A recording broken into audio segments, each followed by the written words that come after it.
Okay, Adam, I'm going to start with you. Okay. Yeah, your ear pods are out? Yeah. Okay, good. So you are the most captivating actor of our times. Okay. And I love you.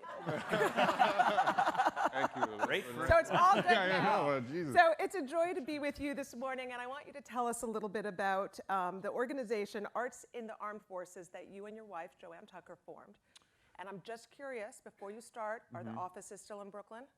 Our offices are still in Brooklyn, yeah. Okay, so Yeah, we started this nonprofit in our second year at Juilliard when we were students there, where I had just come from the military, from the Marine Corps, and suddenly was in this acting Juilliard conservatory, which couldn't seemingly on the surface are polar opposites, but was noticing the actually all the connections between the military community and the arts community. That's, it's working within a team or a unit. Every person has a role. You have to know your role within that team. It's not about you. It's not about your journey. You have to do your job as best as you can in support of everybody else.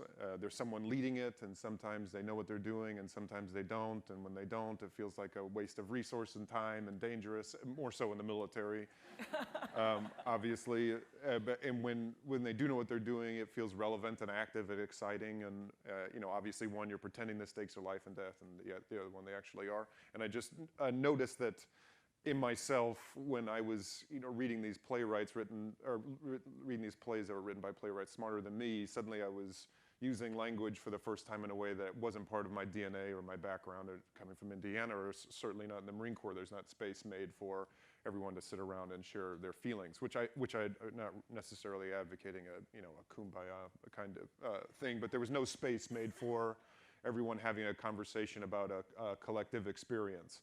So I noticed in myself that suddenly I was a lot calmer being able to put language to words for the first time, and that was directly from, reading these plays like Shepherd or Mamet or Kushner that, had nothing to do with the military, but were somehow articulating my military experience in a way that before I couldn't describe. So I wanted to share that with the people, the community that I just come from, because I'm very aware of the stereotype that exists, and also from efforts in reaching out to pre-existing veterans organizations, and kept getting the response that no, theater doesn't fit a military demographic. They'd rather see cheerleaders, which is fine. I like cheerleaders, but thought that considering they were their occupation, that they could handle a play, or.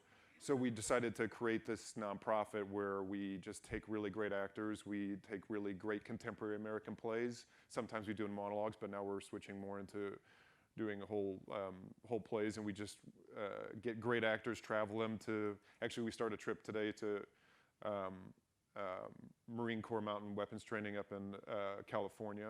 We fly them there, little to no rehearsal. We just give them the script, they just read it, no sets, no costumes or lights, to really preach that you don't need a formal theater setting to create theater. And we just read this play for a military audience. We have a talk back afterwards, and the response is like, it's kind of what you want in the theater. Is certainly what I like about being an actor is not only are the civil, and I'll try to keep this, I know a lot of people that talk, but not only is like a civilian community meeting a military community for the first time, and having an idea that it's the military is the F troop or whatever they associate, but also the military community is hearing plays oftentimes the first time, and they're saying things that like, oh, I didn't know theater could be that. Something about seeing it live is much more meaningful. I've never been to a play because it's so expensive. All of our performances are free.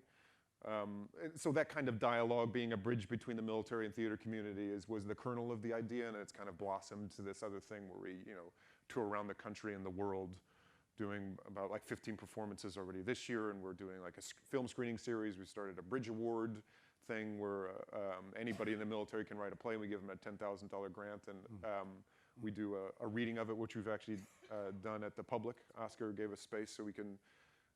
We did with professional actors, a professional reading, and so it's blossomed into this thing. So that's it in a nutshell. How do you pick the plays?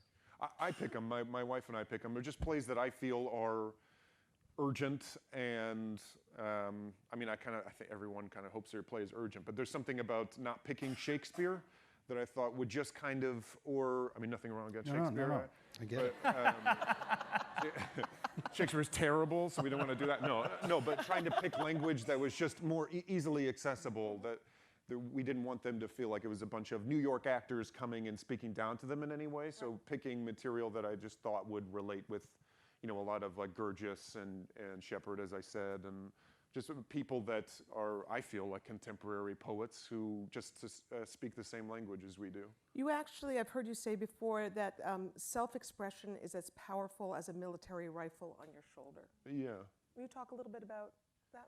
Well, kind of a little bit of what I was saying before, that suddenly when you find a new way of expressing a feeling that is just as valuable as far as having, you know, having a long life. Obviously, the military trains you to respond to things as a synapse, and I'm not saying that you should suddenly start upending the military structure and have opinions about certain things. There's reasons why I understand, especially coming from that environment where you have to, personal opinions aside, but even just having there's no real formal environment where everyone can explain things. And if you're in the military for a certain amount of time, for maybe 10 years or however you want to retire, but you have to live a life. So being able to articulate an emotion, you know, is just as valuable a tool of, you know, self-preservation as a weapon can be, obviously, in certain circumstances.